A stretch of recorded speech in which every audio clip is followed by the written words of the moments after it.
¿Alguna vez te has despertado con la sensación de que alguien estaba allí justo a tu lado, observándote con una calma que te hiela la sangre, incluso cuando la habitación está completamente vacía? No hablo de un susto repentino, ni del eco de un mal sueño. Hablo de esa certeza física, ese peso muerto en el pecho que te obliga a voltear despacio, como si el movimiento brusco pudiera invitar a la presencia a manifestarse de una manera que tu mente simplemente no está preparada para procesar. Si has sentido eso, si has conocido la geometría imposible de una habitación donde el silencio parece ocupar más espacio que el aire, entonces quizás, solo quizás, estás listo para escuchar lo que sucedió en Colima en el año de 1932. Es vital que entiendas esto. El miedo auténtico y corrosivo no viene de lo que vemos, sino de la implacable lógica de lo que no debería estar. Y sin embargo, ocupa un lugar irrefutable en la realidad. Colima en aquel entonces era un lugar de calor sofocante y ceniza volcánica que se asentaba sobre los tejados. Un lugar que parecía existir fuera del tiempo, anclado en esa quietud rural donde las noticias de la Ciudad de México llegaban tarde, distorsionadas y casi siempre desprovistas de urgencia. Y en el corazón de esa languidez polvorienta se alzaba el Hotel San Vicente, una estructura de cantera gris con balcones de hierro forjado que gritaban grandeza desvanecida. El San Vicente no era famoso por su lujo ni por su cocina, sino por su anomalía. Una anomalía que los lugareños habían aprendido a ignorar, a integrar en el tejido de su superstición diaria, pero que para los forasteros resultaba ser una grieta en el manto de lo posible. Era el hotel donde, constantemente, faltaba una cama. Imagina la escena. Es 1932. Los viajes son largos y agotadores. Llegas al San Vicente después de días en diligencia o en un tren traqueteante. Estás exhausto. Has reservado, digamos, una habitación para 4 personas. Quizás eres un comerciante, un inspector gubernamental o, como nuestro protagonista, un periodista llamado Luis Alcázar, enviado desde Guadalajara con la misión de escribir una nota intrascendente sobre la producción local de Lima. Luis Alcázar llegó al San Vicente la tarde de un martes particularmente opresivo, donde el aire estaba tan espeso que casi podías morderlo. Al registrarse, notó que el recepcionista, un hombre delgado con ojos perpetuamente cansados, manejaba el libro de registro con una delicadeza extraña, como si las páginas fueran a desmoronarse si las tocaba con demasiada fuerza. Luis había solicitado una habitación doble, 2 camas matrimoniales, para tener espacio suficiente para sus maletas y su máquina de escribir, quizás. El recepcionista asintió. Garabateó algo con una pluma de tinta ya diluida y entregó la llave, la número 212. Luis subió las escaleras de madera crujiente, el aroma a cera vieja y humedad subiendo con cada escalón. Al abrir la puerta de la 212, el periodista se encontró con una habitación grande, ventilada, pero extrañamente asimétrica. Había una cama matrimonial imponente, de latón pulido, con un dosel ligero que apenas mitigaba la luz de la tarde. El colchón se veía firme, las sábanas almidonadas. Había un armario pesado, una mesa de noche y un lavabo de porcelana. Todo en orden, excepto por el espacio vacío. En la esquina opuesta a la cama existente, junto a la pared, había un área perfectamente despejada, un cuadrado de madera pulida que destacaba ligeramente del resto del piso. No había alfombra allí. Y la diferencia no era solo de textura. La luz caía de manera distinta sobre ese parche, como si el aire sobre él fuera más frío, más denso. Era el espacio exacto, las dimensiones perfectas que debería haber ocupado la segunda cama. Luis frunció el ceño. Se acercó a la puerta, miró la placa de bronce, 212. Bajó de nuevo pensando en voz alta. Ya sabes, ¿Cómo pasa cuando estás cansado? Comienzas a hablarle al aire. Le explicó al recepcionista que había un error, que solo había una cama en la habitación doble. El hombre, cuyo nombre era Faustino, levantó la mirada sin sorpresa. Sus ojos se fijaron en un punto justo detrás de Luis. «Una cama», dice. «¿Una sola, señor Alcázar?» «Sí, Faustino, solo hay una, y el espacio donde iría la otra está vacío». Faustino suspiró, un sonido que parecía arrastrar el cansancio de generaciones. «Ah, sí, la 212. Pensé que ya la habrían reabastecido. Debe haber sido un descuido de la lavandería, señor. Mañana mismo se lo arreglo. Le pido disculpas». Pero la disculpa sonó ensayada, rutinaria, como una respuesta automática que no esperaba ser creída. Luis, molesto pero demasiado agotado para discutir, regresó. Pensó en bajar el colchón de una de sus maletas y dormir en el suelo, pero decidió que simplemente se apoderaría de la cama matrimonial y usaría el espacio vacío para poner sus pertenencias. No le dio más vueltas. Un error logístico. Colima, 1932. Esa noche, sin embargo, el periodista no pudo conciliar el sueño fácilmente. El calor era sofocante y el silencio, esa cualidad particular del silencio de provincia, se sentía más como una presión que como una ausencia de ruido. Y esa zona vacía, ese cuadrado de piso limpio, comenzó a llamarle la atención de una manera irracional. Tú sabes, cuando intentas ignorar algo, y tu mente, como un niño travieso, se enfoca únicamente en ello. Luis cerraba los ojos y solo podía visualizar la geometría faltante. Pensaba en el peso de una cama de latón, el grosor del colchón, la huella que dejaría. Pero allí no había huella, solo pulcritud. En algún momento de la madrugada, Luis se despertó de golpe, no por un ruido, sino por una sensación, la misma sensación con la que empezamos esta historia, la certeza de una presencia. Abrió los ojos en la oscuridad y el primer lugar al que miró fue el espacio vacío. Y esto es lo que Luis Alcázar sintió. Fíjate bien, no vio nada, absolutamente nada. Pero la oscuridad allí no era solo la ausencia de luz, era una oscuridad que parecía haber sido tejida, más densa que el resto de la habitación, y el silencio. El silencio en esa zona vacía era absoluto, mientras que el resto de la habitación aún permitía escuchar el tenue zumbido de los insectos nocturnos de Colima. Luis no se movió. Se quedó inmóvil bajo las sábanas, sudando no solo por el calor, sino por el miedo primitivo. Pensó en encender la lámpara, pero el pensamiento de que la luz pudiera revelar algo palpable en ese vacío lo paralizó.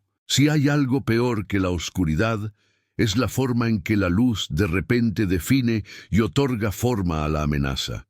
Finalmente, el sol comenzó a asomar, tiñendo la habitación de un naranja enfermizo. Con el amanecer, la sensación desapareció. La zona vacía volvió a ser solo un trozo de suelo limpio.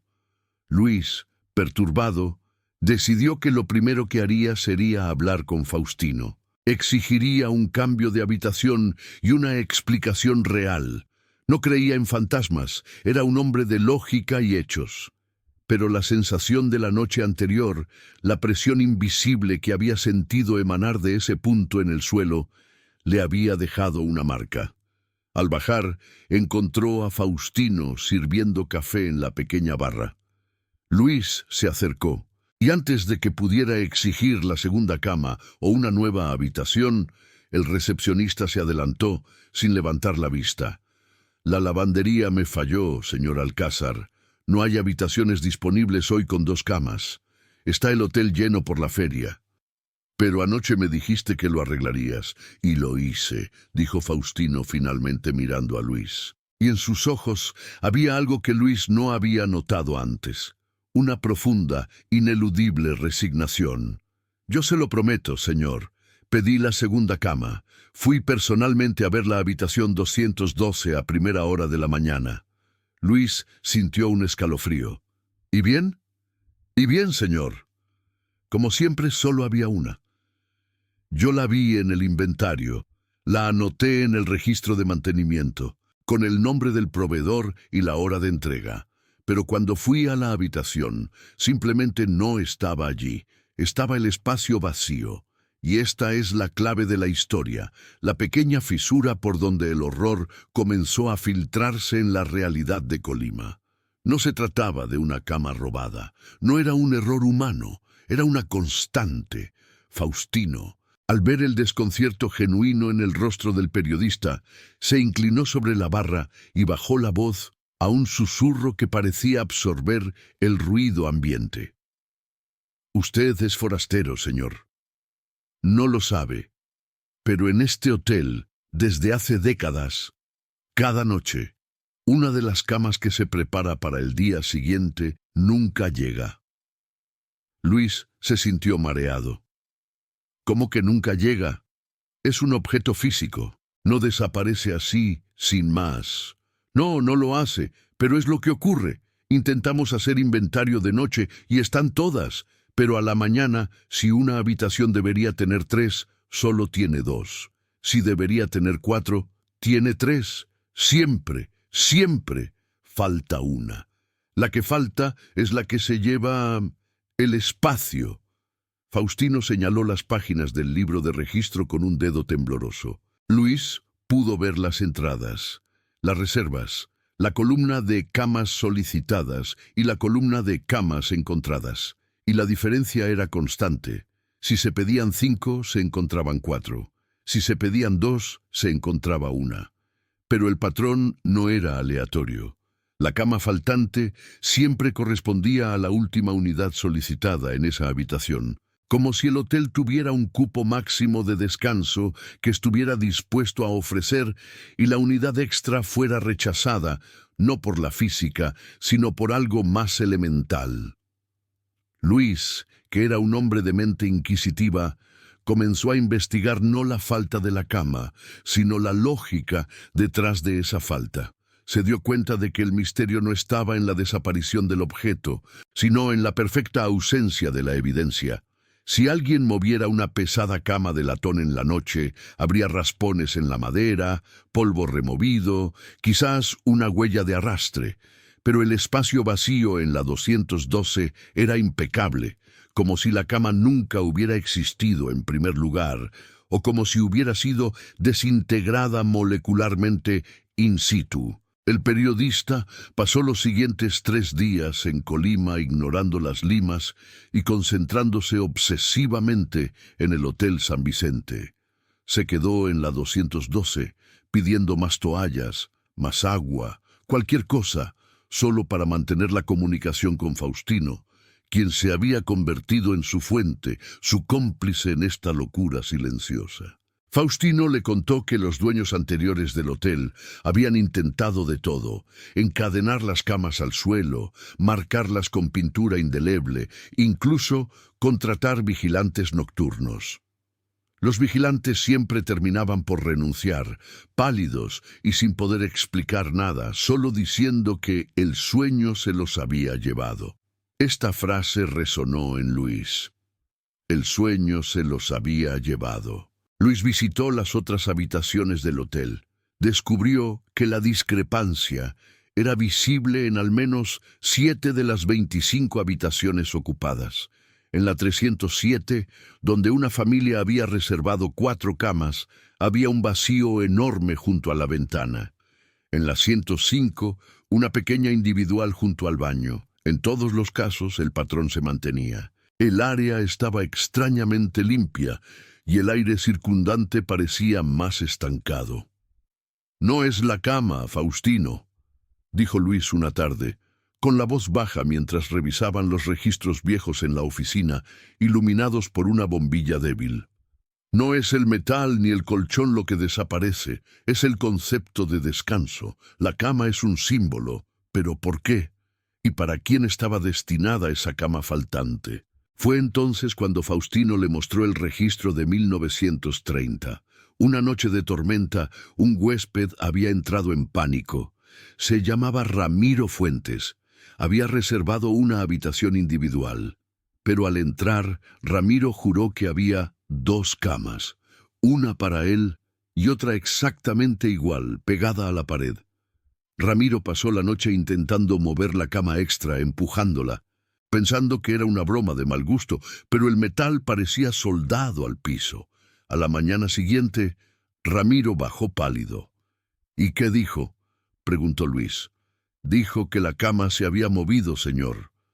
Lentamente, en la oscuridad, sin ruido, se arrastró hacia el centro de la habitación, y luego, antes del amanecer, se había ido por completo. Pero Faustino dudó, y el silencio de ese instante se sintió más pesado que toda la cantera del hotel. Pero, antes de que se fuera, juró que alguien o algo estaba durmiendo en ella. Algo con el contorno de un hombre, pero que no respiraba. Luis sintió que el nudo de tensión que había estado apretando su estómago se hacía más fuerte.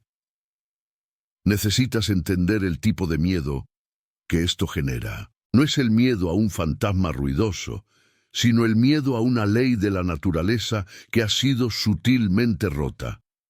La implicación de que la realidad es negociable y que el descanso, el acto más vulnerable de la vida humana, es observado, tasado y en ocasiones revocado.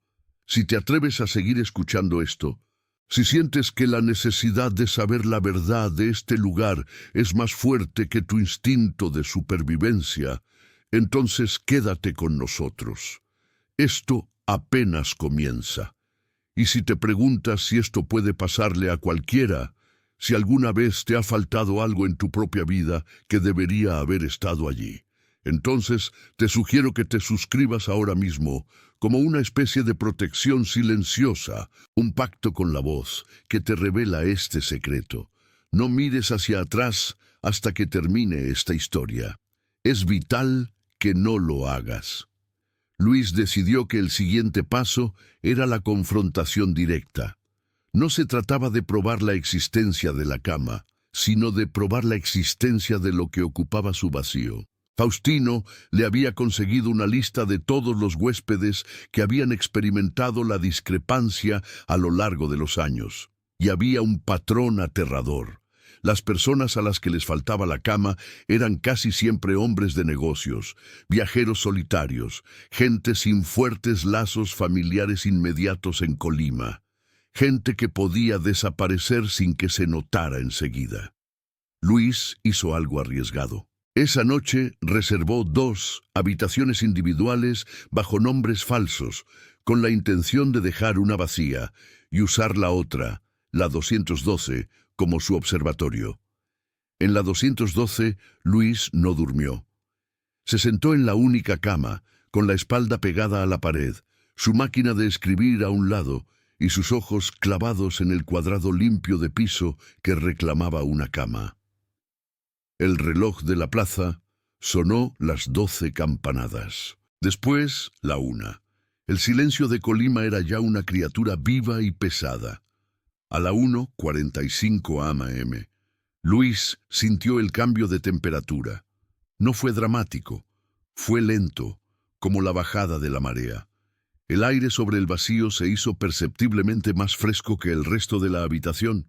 Podías verlo, o al menos sentirlo, deslizarse por el piso, y luego, el sonido que no era un sonido. Era una fricción profunda, no de arrastre, sino de asentamiento, como si algo increíblemente pesado, pero sin masa, estuviera tomando su lugar. Luis no parpadeaba. Las sombras, que ya eran profundas, parecían profundizarse solo en ese espacio.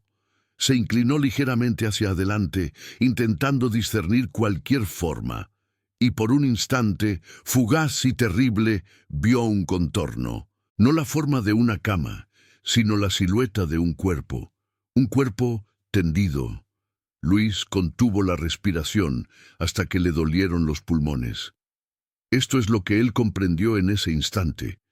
No es que la cama se fuera, es que la cama era reservada para otra entidad, una entidad que no necesitaba el metal ni el colchón, sino la función de la cama, la quietud y la vulnerabilidad del sueño. Justo antes de las 3 de la mañana, que es la hora en la que los sueños son más profundos y los cuerpos más indefensos, Luis escuchó lo que parecía ser una respiración.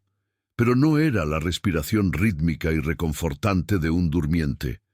Era un sonido lento, húmedo, y que terminaba en un suspiro que sonaba a alivio forzado. El sonido venía del espacio vacío. Estaba durmiendo allí, y lo que es peor. Luis notó que, a medida que esa respiración se hacía más regular, la única cama en la que él estaba sentado, la cama real, comenzó a sentirse fría. Una frialdad que no venía del aire, sino de la transferencia de calor. Como si la entidad que ocupaba el vacío estuviera succionando el calor y la vida de su entorno, concentrándola en su descanso invisible. En ese momento, Luis sintió un impulso irracional. Tenía que tocar ese espacio. Tenía que verificar si esa forma era sólida o si era solo una pesadilla inducida por la falta de sueño y la claustrofobia de la historia. Se levantó con lentitud paralizante, sus pies descalzos sobre la madera, acercándose al borde de la zona faltante. El aire estaba gélido. Podía oler algo, un aroma a tierra húmeda y metal oxidado, un olor a quietud absoluta. Y mientras extendía su mano temblorosa, la respiración en el vacío cesó. Un silencio total se instaló en el Hotel San Vicente, un silencio que parecía tragarse el sonido de los grillos, el zumbido de la ciudad lejana, el latido de su propio corazón. Luis detuvo su mano a centímetros del suelo, justo donde la forma parecía estar. Esperó, y luego escuchó la voz. Un susurro seco, tan cerca que sintió el aliento frío en sus dedos, un aliento que no era humano. La voz dijo una sola palabra, grave y sin inflexión, una palabra que parecía haber sido pulida por el tiempo y el desuso. Dijo: ocupado. Luis se desplomó de espaldas, sin gritar, solo respiraba en jadeos silenciosos. Vio el amanecer entrar por la ventana, el sol quemando la oscuridad de la habitación, y al igual que la noche anterior, el aire volvió a ser solo aire. El espacio volvió a ser solo madera limpia. La entidad se había retirado. La cama seguía faltando. Pero Luis supo que esa no era la historia. La historia era lo que la sustituía. Y si quieres entender qué es lo que Colima estaba alimentando con esos huecos en la realidad, y por qué la cama era solo la carnada, tendrás que escuchar la próxima parte, porque es en el pasado del Hotel San Vicente, en la ceniza del volcán que todo lo cubre, donde reside la verdad de lo que dormía en ese hueco. Ahora, si me has seguido hasta aquí, si has sentido el frío de ese aliento invisible, quiero que me dejes una señal abajo en los comentarios. Solo escribe una palabra. La que quieras, escribe lo sentí o solo ocupado. Y si tienes miedo de continuar solo, comparte esto con alguien que sepas que tiene que verlo. Alguien que no pueda dormir tranquilo esta noche. Pero antes de que apagues la luz, fíjate bien en si el número de almohadas y el número de camas de tu habitación realmente coinciden con lo que debería haber. El San Vicente de 1932 no fue el único lugar donde faltó un sitio para descansar.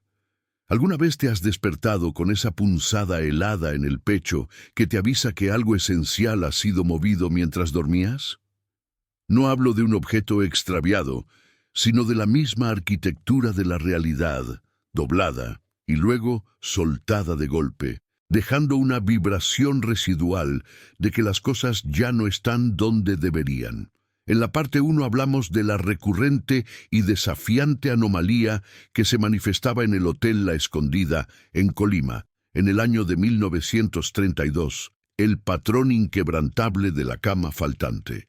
Era la habitación preparada para 4, pero que al ser medida, contada e inspeccionada, siempre revelaba espacio para 3. Era un vacío estructurado, un agujero negro que devoraba la geometría simple de una habitación de hotel. Pero el verdadero horror, créeme, nunca reside en el hecho físico en sí, sino en la manera en que esa realidad rota comienza a infectar la mente. Cuando el administrador, don Rafael, y su personal de mayor confianza empezaron a documentar el fenómeno, ya no lo hacían como empleados tratando de arreglar un error de inventario. Lo hacían como arqueólogos frente a un jeroglífico imposible, intentando descifrar qué clase de fuerza estaba usando la lógica de la ausencia para manifestarse. Imagínate la rutina. Cada mañana, con el sudor frío del amanecer colimense pegado a la espalda, Sofía, la encargada de lencería más antigua y silenciosa, entraba a la habitación clave, la que ellos llamaban internamente la cuarta pared. Ella llevaba consigo una libreta de tapas negras, manchada de tinta y grasa de las velas que usaban para revisar las esquinas oscuras. Su tarea no era contar lo que había, sino registrar lo que no estaba, y el ritual era siempre el mismo. 3 camas perfectamente tendidas, alineadas contra las paredes. 3 veladores, cada uno con su lámpara de aceite, 3 pares de pantuflas al pie de cada cama, 3 toallas dobladas sobre el lavabo de porcelana agrietada, todo pulcro, todo triple, pero el espacio restante, el que según los planos originales del arquitecto y los cálculos de cualquier persona con 2 ojos, debería haber ocupado una cuarta cama individual. Estaba allí, inexplicablemente libre, amplio y lo peor de todo, silencioso. Don Rafael había intentado de todo. Había movido la habitación a las 4 de la mañana, bajo la luz débil de un candil. Él mismo, arrastrando la cama sobrante del depósito, la colocaba, medía el espacio, cabía perfectamente, aunque quedaba apretada. Firmaba su bitácora, ponía un sello de cera en la puerta y la precintaba con un hilo fino. Al amanecer, cuando rompía el sello con un temblor en las manos, el hilo estaba intacto, el sello perfecto, pero la cama, la maldita cuarta cama, había desaparecido. No movida, no arrastrada, simplemente no estaba.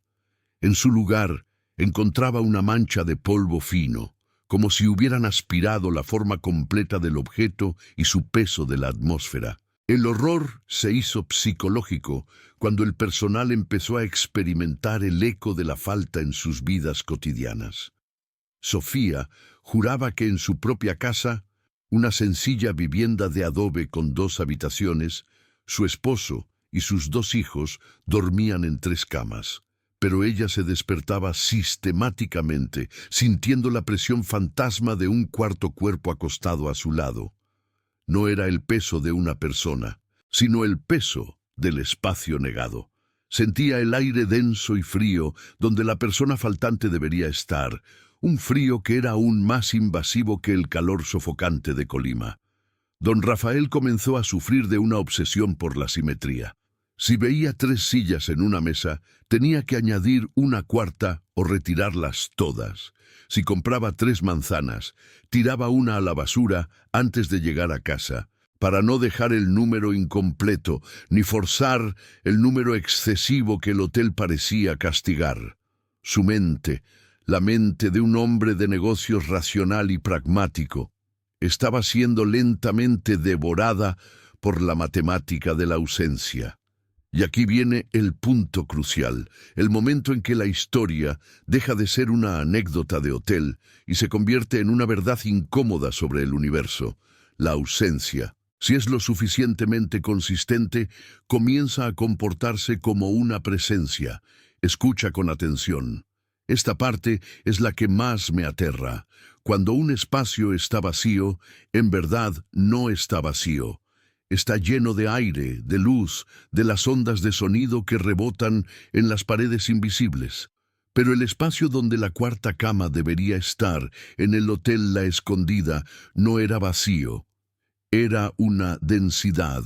Los mozos que se atrevían a pasar la noche cerca de esa ala del hotel, porque claro, los huéspedes ya habían aprendido a evitarlas, alimentados por rumores de que esa zona olía a metal frío, reportaban una dificultad física al cruzar ese umbral invisible. Era como si el aire allí fuera más pesado, más resistente a la respiración. El fenómeno de la temperatura era lo que más confundía a don Rafael. Colima es fuego. Incluso en las noches más frescas, el ambiente retiene el calor del día.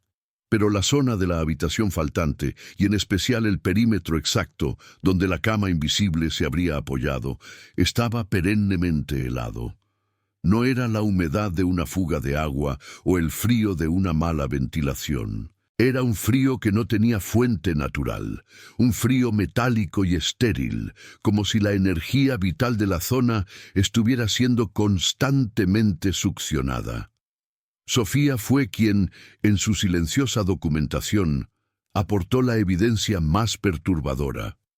Ella no solo registraba la falta de la cama, sino la falta de vida. Un día, intentó dejar una pequeña maceta con una begonia en el lugar exacto donde la cama debería ir. La planta estaba sana y vigorosa. A las 24 horas, la begonia no estaba seca, sino pulverizada. Las hojas, el tallo, incluso la tierra, se habían convertido en un fino polvo grisáceo. La maceta estaba intacta, pero el organismo vivo en su interior había sido descompuesto hasta el nivel molecular por la constante fricción con la ausencia. La cama faltante no era un error, era una trampa. Era un lugar donde el universo había decidido que la vida y la materia no podían existir, y cualquier cosa que intentara llenar ese hueco era borrada. Piensa en esto. Si la habitación se diseñó para 4 personas y si la ausencia constante de una cama era la manifestación física de algo que no podía estar allí, ¿qué significaba esto para las 3 camas que sí existían? ¿Eran las 3 presencias un intento desesperado de compensar el vacío o eran simplemente el cebo? El miedo que se instaló en el hotel no era el miedo a un fantasma ruidoso o a un espíritu vengativo que movía los muebles. Era mucho más íntimo y opresivo. Era el miedo a la disolución, a la idea de que tu propia existencia podría ser, en cualquier momento, considerada superflua por el espacio mismo y que podría ser borrado sin dejar rastro de polvo. Los huéspedes que se quedaban en habitaciones contiguas, aunque nunca entraban en la cuarta pared, reportaban sueños idénticos y escalofriantes. Soñaban que estaban acostados, sintiendo el confort del colchón bajo sus cuerpos, pero al intentar mover una extremidad se daban cuenta de que el espacio más allá de su propio cuerpo se había vuelto gelatinoso y pesado. En el sueño miraban hacia el lado opuesto de su cama y veían que el aire allí se había solidificado en la forma de un cuerpo durmiente, que no era humano, pero que ocupaba exactamente la cantidad de volumen que una persona sana necesitaría. Y lo peor era la respiración. Muchos juraban despertar en mitad de la noche, sudando, por haber escuchado una respiración profunda y constante que venía del vacío junto a ellos. Una respiración que no era ni de ellos ni de su acompañante, si lo tenían. Era una respiración que sonaba incompleta, como si el ser que la emitía estuviera forzando el aire a través de unos pulmones que no terminaban de formarse. Si sientes que esto te está afectando, quédate hasta el final. Necesitas saber si estás solo en esto. Necesitas ver cómo esta historia termina, o al menos cómo se desarrolla la verdad, aunque la verdad sea incómoda y oscura. Y si valoras que te cuente estos secretos prohibidos, demuéstralo con esa acción silenciosa que nos une. Unirte a este canal para que el miedo se sienta compartido, nunca solitario. La obsesión de don Rafael creció tanto que empezó a investigar la historia del terreno. Se metió en los archivos de la ciudad, en los relatos de los antiguos pobladores que recordaban cuando ese pedazo de tierra no era un hotel, sino algo mucho más antiguo y oscuro. Y lo que encontró no fue un crimen sangriento, sino algo peor, una transacción. Según los viejos registros municipales y los documentos eclesiásticos, el terreno donde se erigió el Hotel La Escondida había sido, en una época colonial lejana, un punto de sacrificio ritual. No era un sacrificio de sangre abundante, sino un sacrificio de equilibrio. La leyenda hablaba de un pacto con la tierra, donde se ofrecía una vida por la estabilidad de la comunidad. Y el detalle más escalofriante de la leyenda era que la vida ofrecida no era asesinada violentamente, sino que era simplemente eliminada de la existencia, borrada, para que el universo tuviera que rellenar ese hueco con prosperidad.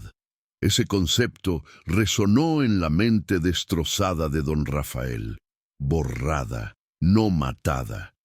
Era posible que el espacio de la cuarta cama no fuera el resultado de un capricho paranormal, sino la manifestación residual de una deuda muy antigua. Un lugar que había sido marcado como el punto de anulación y que por más que intentaran construir sobre él, el espacio siempre se reclamaría a sí mismo. La habitación faltante no era una habitación defectuosa, sino la única habitación perfectamente equilibrada según las reglas de una antigua y terrible geometría.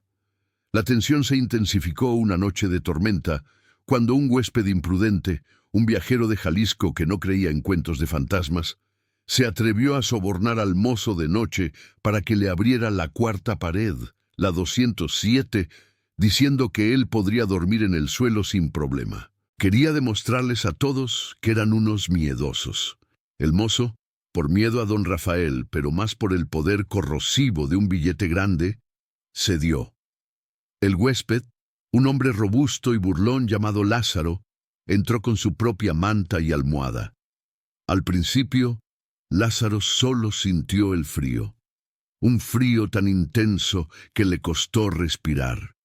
Encendió todas las velas, pero la luz parecía absorberse en la pared opuesta, justo en el espacio negado.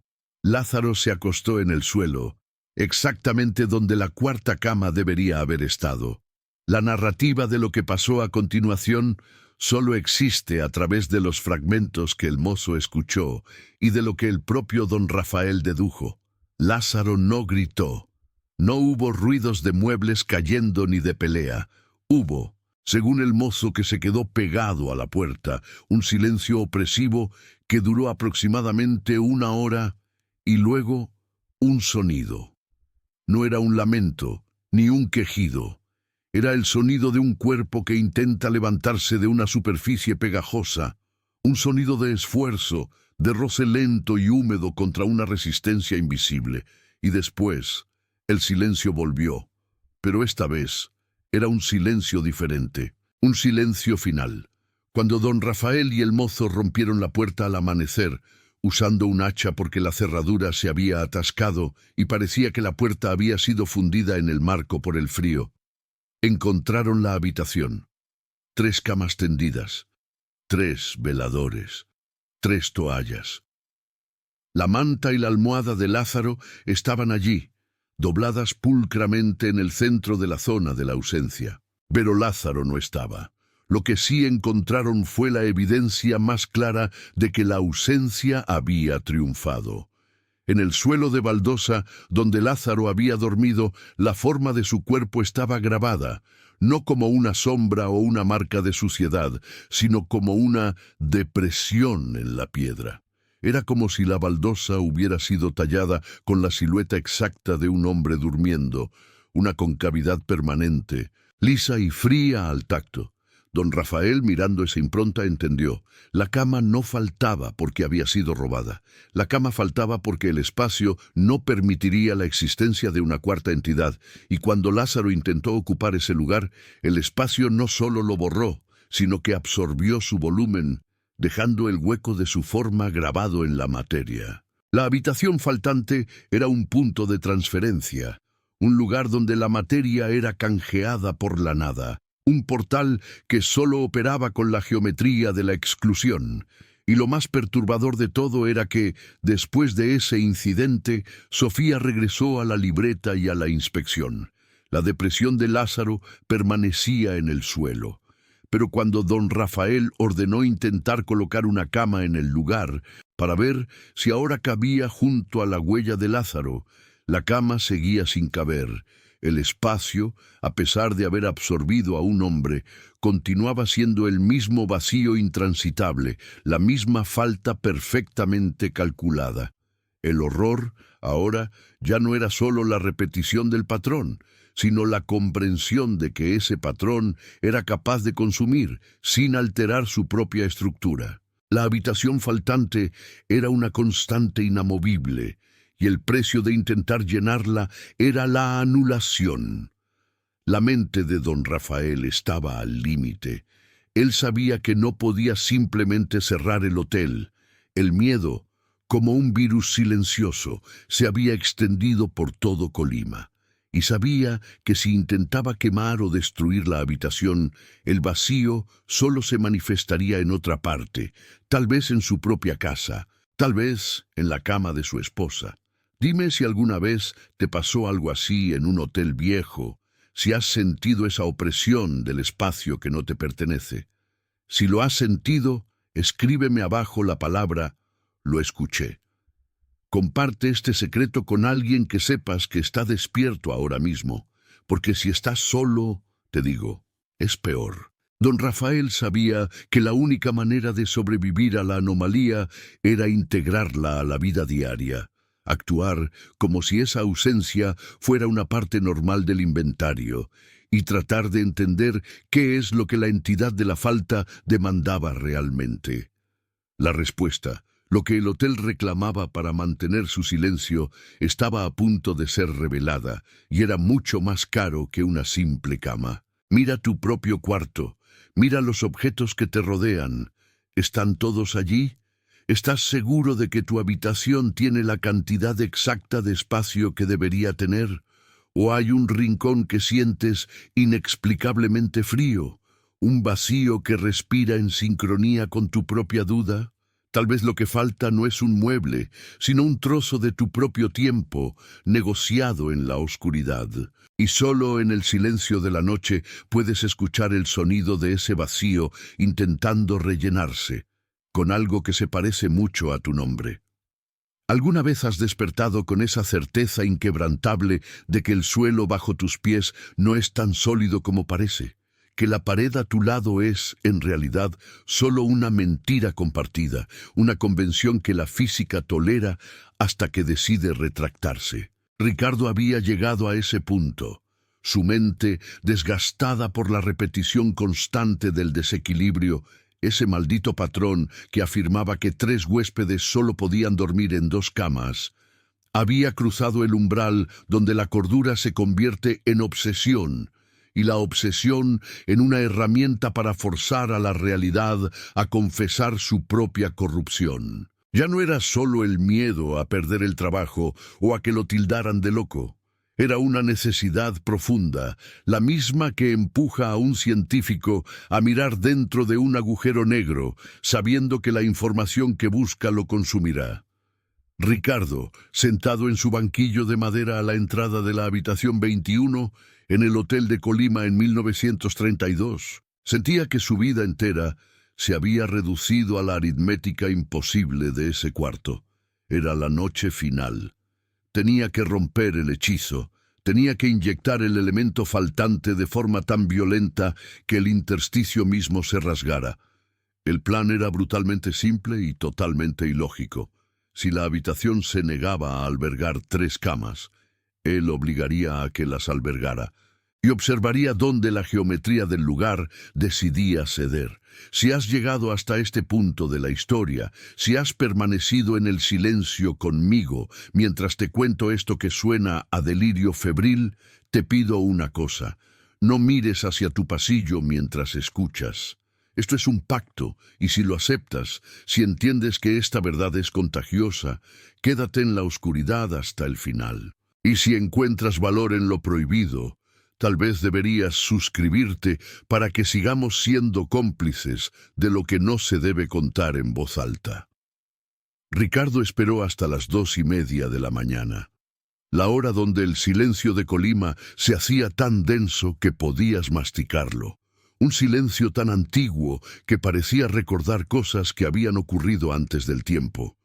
Se arrastró escaleras abajo, sus pisadas apenas audibles sobre la madera pulida, buscando en el almacén la cama de emergencia, esa catre plegable que guardaban para los imprevistos.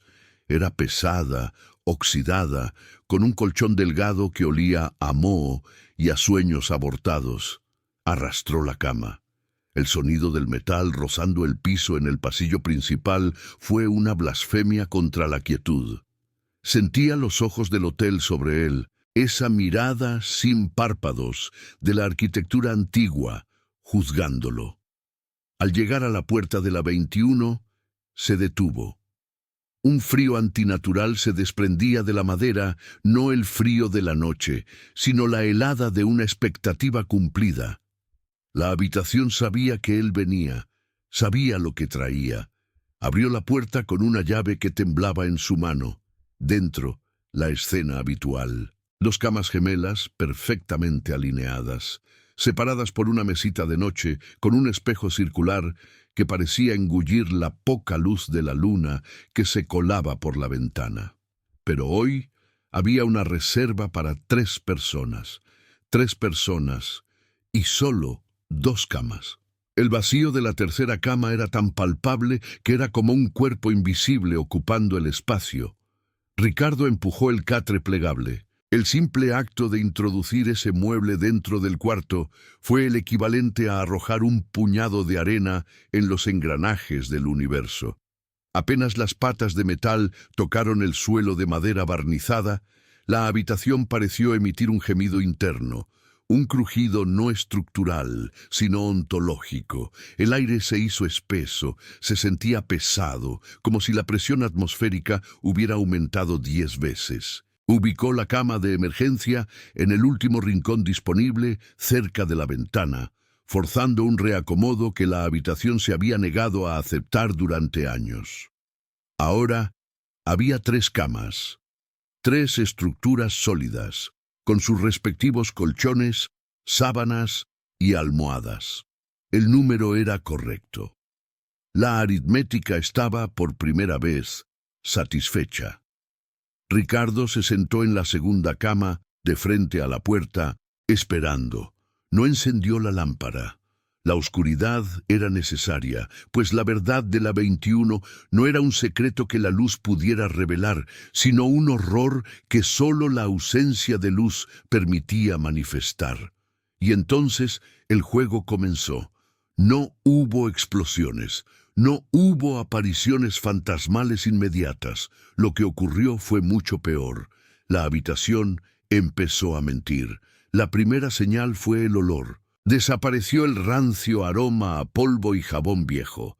Fue reemplazado por un aroma dulzón, casi metálico, como a sangre coagulada mezclada con flores secas. Un aroma de clausura, de algo que fue sellado hace mucho tiempo. Luego vino el sonido. Al principio, Ricardo pensó que era su pulso desbocado, pero no. Era un sutil zumbido de baja frecuencia que venía del suelo, de las paredes, como si el hotel entero fuera una gigantesca colmena subterránea. Era el sonido de la materia en tensión, luchando por mantener su forma. Miró las 3 camas. Eran idénticas bajo la tenue luz lunar, excepto por una cosa. La cama de emergencia, la que él había traído, parecía estar vibrando, pero no físicamente. Era una vibración visual, una distorsión en su contorno, como si el ojo no pudiera fijarla del todo, como si la mente intentara rechazarla. Se levantó, caminó despacio hacia el catre, lo tocó. El metal estaba helado, mucho más frío que la temperatura ambiente. Al retirar la mano, sintió que la piel se le había quedado pegada por un instante, no por la humedad, sino por una succión seca y ávida. Fue en ese momento que la 21 decidió que ya no jugaría más. El cambio no fue lento, pero tampoco instantáneo. Fue un proceso de disolución progresiva. Ricardo escuchó un crujido seco, pero esta vez el sonido no vino de la madera vieja, sino del aire justo encima de la cama de emergencia. Era el sonido de un cristal invisible que se resquebraja. Y de repente, la tercera cama, la que había traído para llenar el vacío, dejó de estar ahí, pero no es que hubiera desaparecido, fue un proceso de negación. El espacio que ocupaba se volvió oscuro, pero no con una oscuridad de sombra. Era una ausencia de luz tan absoluta, tan profunda, que la vista dolía. Era como mirar directamente a un pedazo de nada envuelto en luto. Ricardo se quedó paralizado, su respiración atrapada en el pecho. El zumbido se intensificó hasta convertirse en un bramido sordo. La pared que estaba detrás de ese espacio negro y hambriento empezó a ondular. Sí, a ondular, como si fuera una tela mojada, no el cemento y el yeso que Ricardo sabía que era. La pared se estiraba, se deformaba, y esa mancha de negrura absoluta, ese hueco espacial que había engullido la cama, empezó a moverse, se expandió hacia el piso. Ricardo entendió con una lucidez aterradora. La habitación no podía tener 3 camas, no porque no hubiera espacio físico, sino porque la propia naturaleza del cuarto había sido alterada por algo que exigía un desequilibrio perpetuo. Exigía la falta, la ausencia, el lugar vacío. Cuando él había introducido la tercera cama, el cuarto se había visto obligado a crear un vacío más grande. Un vacío que ahora se estaba tragando el volumen del espacio mismo. La negrura avanzaba, lamiendo el suelo, derritiendo la textura de la madera. Ricardo sintió el pánico helado recorrerle la espalda, pero el horror era tan grande que lo había anclado al suelo. Luego, en el centro de ese hueco que había sido la tercera cama, se manifestó algo que no era una imagen, sino una intuición. No vio un fantasma, no vio una entidad. Vio la silueta inversa de lo que faltaba. Era una figura definida por su ausencia de materia, un cuerpo que no emitía ni reflejaba luz, pero que tenía la forma inconfundible de alguien acostado. No era un cadáver, era el negativo de un ser humano, el molde de la persona que debía estar durmiendo en la cama que faltaba, y esa silueta se volteó. Ricardo no vio ojos, pero sintió la presión de una mirada absoluta, una mirada que no preguntaba ni juzgaba, solo era.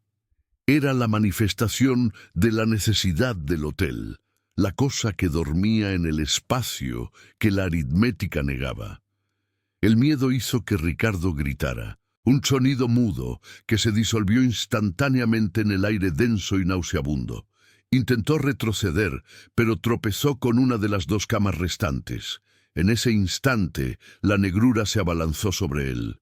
No sintió dolor, sino una succión inmediata, un vacío que intentaba despojarlo de su propia existencia.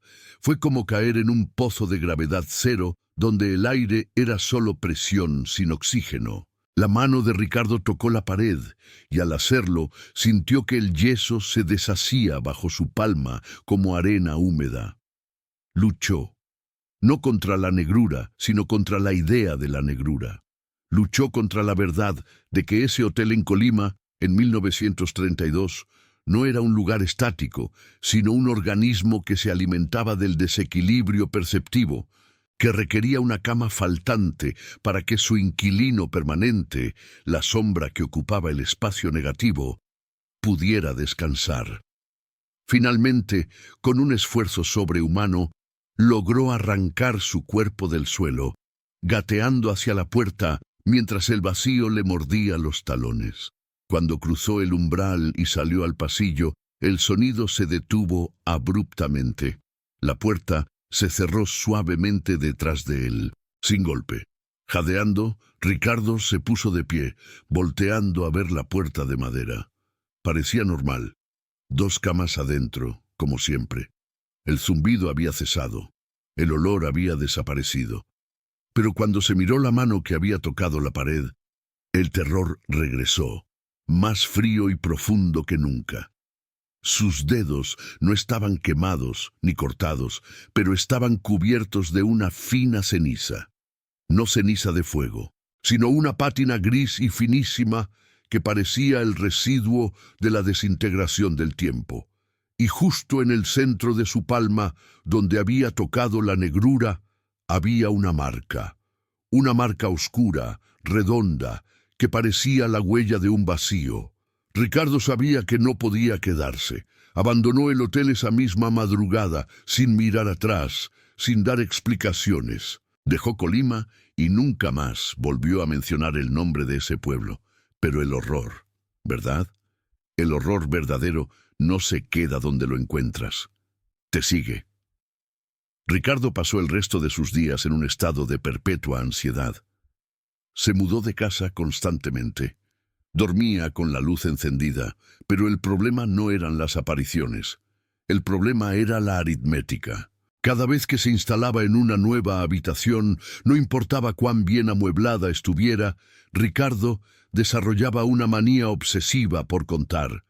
Las sillas en la mesa, los platos en el escurridor, las botellas en la alacena, y siempre, siempre, el conteo le arrojaba un número impar cuando debía ser par, o par cuando debía ser impar. Siempre había una cosa de más o una cosa de menos. Lo más terrible era al ir a dormir. Si dormía solo, se obsesionaba con el espacio vacío junto a él, convencido de que la sombra de la 21 de Colima había aprendido a viajar, que ahora ocupaba el hueco dejado por la falta de un compañero, o la ausencia de una mesa, o el plato que no estaba. Y si dormía acompañado, la paranoia era peor. Contaba los cuerpos. 1, 2.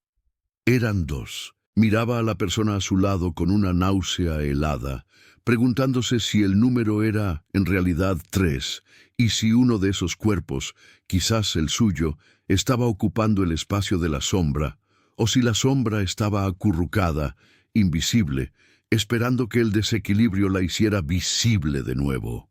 Colima, 1932, no fue el lugar del horror. Fue solo el punto de origen. El Hotel 21 no era un edificio embrujado, era una máquina para revelar la fragilidad del espacio. Lo que Ricardo descubrió es que el universo odia el balance, odia la simetría perfecta. Necesita siempre un vacío, una falta, una ausencia para que la gravedad y la propia existencia tengan sentido. Y ese vacío, ese intersticio, es un lugar donde algo duerme, algo que exige ser esa cosa que siempre falta. La cama, el plato, la silla, la persona. Quizá te rías de la idea, quizá pienses que es una historia más, pero te pido que hagas algo antes de apagar la luz. Mira a tu alrededor, en el cuarto donde estás ahora. Cuenta las sillas, cuenta las lámparas, cuenta las almohadas.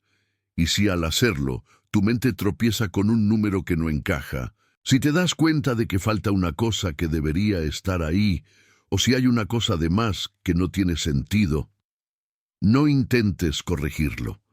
No intentes llenar el hueco. Porque si obligas a la realidad a ser perfecta, si insistes en la simetría, la estás obligando a encontrar otro lugar para ese vacío. Y si eso sucede, si el desequilibrio que duerme en el rincón más oscuro de tu casa se manifiesta, no te lo guardes.